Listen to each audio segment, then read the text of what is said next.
Hello friends, welcome to my channel. বাচ্চারা আম আর cake দুটো খেতেই খুবই পছন্দ করে। এখন বাজারে খুব ভালো টাটকা মিষ্টি আম পাওয়া যাচ্ছে। আজকে আমি ছোট থেকে বড় সবাই পছন্দ করে সুজি দিয়ে ম্যাঙ্গো কেকের একটি রেসিপি তৈরি করে দেখাবো। কেকটা অনেক স্পঞ্জি ও টেস্টি হয়। আশা করছি আপনাদের সকলের ভালো লাগবে। রেসিপিটা ভালো লাগলে ভিডিওর নিচে লাইক করতে ভুলবেন না যেন, আর আমার চ্যানেলটিকেও সাবস্ক্রাইব করে নেওয়ার অনুরোধ রইল। তাহলে চলুন দেখে নিই আজকের এই সুজি ম্যাঙ্গো কেক রেসিপিটি। প্রথমে এই কেকটি বানাতে চায়ের কাপের 1 কাপ সুজি নিয়েছি। ওজন হিসাবে হবে 115 গ্রাম সুজি। এই সুজিটাকে আমি একটি মিক্সিং জারে নিয়ে খুব স্মুথভাবে ব্লেন্ড করে নেব। সব সুজিটা ব্লেন্ড করে নিয়েছি। দেখুন, এরকম ফাইন করে সুজিটাকে ব্লেন্ড করে নিতে হবে। এরপরে সুজিটা আমি একটি মিক্সিং বোলে নিয়ে নিলাম। চেষ্টা করবেন সুজিটা একটু স্মুথ করে ব্লেন্ড করে নিতে। এরপর এতে 2 বড় চামচ বা 20 গ্রাম ময়দা আর খুব সামান্য নুন দিলাম। সবটা খুব ভালো করে মিক্স করে নিতে হবে। এরকম সাইজের একটি পাকা আম আমি নিয়েছি এবং এই আমটিকে আমি আগে থেকেই ভালো করে জল দিয়ে ধুয়ে রেখেছি।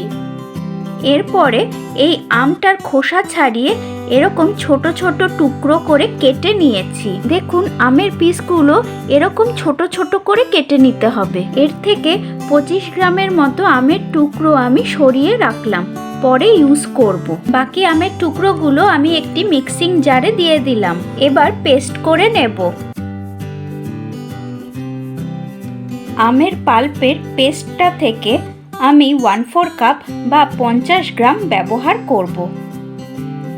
এরপর অন্য একটি মিক্সিং বোলে নিয়ে নেব 3 বড় চামচ সাদা তেল আর 105 গ্রাম গুঁড়ো চিনি দিয়ে খুব ভালো করে মিশিয়ে নেব। আপনারা চাইলে সাদা তেলের বদলে ঘি বা বাটারও ব্যবহার করতে পারেন, তবে সাদা তেল ব্যবহার করলে কেকটা অনেক সময় ধরে নরম আর ময়েস্ট থাকে। এরপর এতে 65 গ্রাম টক দই আর আমের পাল্পের পেস্টটা দিয়ে দিচ্ছি। এবার সবটা খুব ভালো করে মিশিয়ে নিচ্ছি। খুব ভালো করে মিশিয়ে নিতে হবে। এরপর এতে খুব সামান্য ম্যাঙ্গো ইমালশন বা ম্যাঙ্গো এসেন্স দিয়ে দিচ্ছি। এটা অপশনাল, এটা আপনারা চাইলে নাও ব্যবহার করতে পারেন। এবার সবটা খুব ভালো করে মিশিয়ে নিচ্ছি। এরপরে এতে সুজি ময়দার মিক্সচারটা আর 1/8 কাপ বা 5 চামচ দুধ দিয়ে দিলাম। এবার সবটা খুব ভালো করে মিশিয়ে নিতে হবে যেন কোনো লাম্পস না থাকে। সবটা খুব ভালো করে মেশানো হয়ে গেছে। এবার আমি আগে যে আমের টুকরোগুলো কুচি করে সরিয়ে রেখেছিলাম সেগুলো দিয়ে দিলাম। এবার হালকা হাতে ফোল্ড করে নিচ্ছি। এরপরে ব্যাটারটাকে আমি আধ ঘন্টার জন্য ঢেকে রেখে দেব। এভাবে রেস্ট দিলে সুজি ভালোভাবে ফুলবে আর ব্যাটারটাও খুব ভালো হবে। ফিরে এলাম আধ ঘন্টা পরে। আবারও একবার সুজির ব্যাটারটাকে আমি ভালো করে মিক্স করে নেব। এরপর এতে বেকিং পাউডার 1/2 চামচ আর 1/4 চামচ দিলাম আর বেকিং সোডা 1/8 চামচ দিয়ে দিচ্ছি। বেকিং পাউডার আর বেকিং সোডা অ্যাড করলে ব্যাটারটা অনেক লাইট আর ফ্লাফি হয়। সব ব্যাটারটা খুব ভালো করে মিশিয়ে নিলাম। এখানে আমি একটি 6 ইঞ্চের কেক টিন নিয়েছি।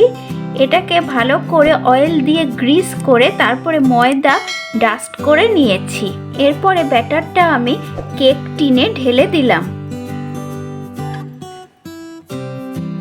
এটাকে আমি খুব হালকা করে ট্যাপ করে নিলাম। উপর দিয়ে অল্প বাদামের কুচি আর পেস্তা কুচি দিয়ে সাজিয়ে দিলাম।